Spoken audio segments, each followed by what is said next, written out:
The American dream used to be security, having a home or having a roof over your head, being able to put dinner on the table and being able to raise your kid and or kids and feed them.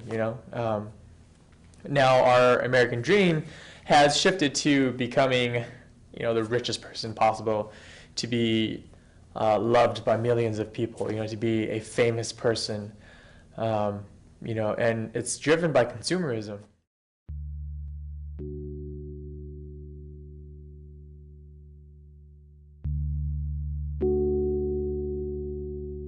I mean, this is stuff that everyone's affected by, and it's imperative that everyone's aware. I don't know why it's not one of those absolutely core classes we have to take, because it's just so important. I haven't bought any clothes this semester at all, and it's just not as fun shopping anymore. And not that it's a bad thing. I really enjoy that, and I think it takes a lot of courage and guts to stop yourself and question the items that's being made. So I would buy every year a new phone. And now I'm like, that's the reason that I haven't bought a phone, because I think about, oh, maybe this is people who do this phone, it's, from sweatshops. And I just think about, I don't shop as much as I used to. I just think about the people that created the clothing and things like that. My name is Tou Yang. I am a fifth-year senior here at Fresno State, graduating. I'm a vocal performance major here at Fresno State. My name's Tou. I'm a double major at Fresno State in social work and sociology with a minor in Asian American. My name is Liliana Sandoval, and I'm a junior, and I'm a social work major. My name's Janine Nkosi, and I am a full-time lecturer at Fresno State. It's not about just learning the content in the classroom. It's about, okay, now that I have this knowledge, what am I going to do with it? And so I teach service learning so that students can take that classroom knowledge, that book-learned knowledge, out into their neighborhoods, out into the community, and they can kind of bring that material, bring that knowledge to life, and then also to see themselves as what we say, like agents of social change.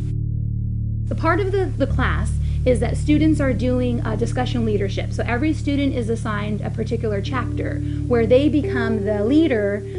They provide a little bit of context and information about that particular chapter. And so one of the students, Aaron, he was assigned to do a chapter on global corporate wilding. And so in there was this investigative report that was talked about the sweat labor conditions in a factory in China. And so that sparked a really engaging discussion about where our products come from, where these material possessions, who's making these products, and who are the people on the other end of this kind of spectrum. And so the student, as part of the assignment, the students are to develop some discussion questions. And so one of the questions that Aaron asked the class is, well, what's the alternative? We are so disconnected from where, a lot of our stuff is coming and going. When we throw away that bottle or when we eat that apple, we have no idea where that bottle is going, where it's going to end up, and we have no idea usually where that apple came from. And our goal with our project on agriculture, it's about buying local food and knowing the whereabouts of the food. One of the student groups, they developed a consumer awareness. So their whole project is designed around trying to research and identify what organizations are engaging in fair labor practices, so that people, if they want to have an alternative, if I want to make sure that the clothes that I'm wearing and the products that I'm buying are coming from companies that are treating their workers fairly and paying a fair wage and making sure that the working conditions are fair and good working conditions, that consumers would have an alternative. And so that became their project. We're doing a thrift shop project, and we focus on how the different thrift shops are helping the community and are project was based on the rescue mission here in Fresno, and we just found out that they are not just a thrift store that just sells and buys, collects clothing. There are also the benefits of them is that they collect clothing to sell it to help the community by helping people to get jobs, helping the abused kids and spouses that have been abused, and they just have so many things that they help the community by doing those stuff. Through the service learning, I've really learned that like in any walk of life you come from, you can always be aware, you can always make a difference. It doesn't matter what career you're in, it doesn't matter what you are specializing in, it doesn't matter who you are, as long as you have that want to change something that you see as wrong, you can definitely do it. I learned so many things. Like if you go to a different classroom setting, you don't get that excitement in you to do something about the issues that we talk about, and we're just so focused on, okay, I'm gonna study this for the test and I'm just gonna forget about it. And in this class I learned that even though we are doing academic stuff like writing and things like that, we can't forget about the issues that are affecting us, affecting other people.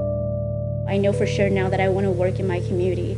I want to work in Fresno. I want to build a community garden for families and children to keep off, kids from the street, and to help family who are struggling to get by. And so definitely it really helped open my eyes and just being closer and connecting to, where I came from and my community in that sense. I never really thought about community service as something that should be an integral part of my education and my life. And no, I think it's so valuable that through this course I was exposed to that because it got me in touch with my community, and that's not something I would have done on my own had I not gotten involved with the class. I think there's really a good chance that what we're learning in this course, in this sociology class, it's going to be more than just an idea. It's going to be more than just a current issue that we need to address. It's going to be an issue that we will and we are addressing. A lot of people would tell you that you can't make a difference, or that the way because you change your lifestyle to help kids to stop the sweatshop, that is not gonna work, and that one person doesn't make a difference. But I want to tell you to don't believe in it, because that's not true. It's that one person who started, and that one person will eventually have a domino effect that will lead a lot of followers to follow. So I want to tell you that anything's possible, and that change, it doesn't start with other people. Change must start with yourself. It must start with you first before it could change other people.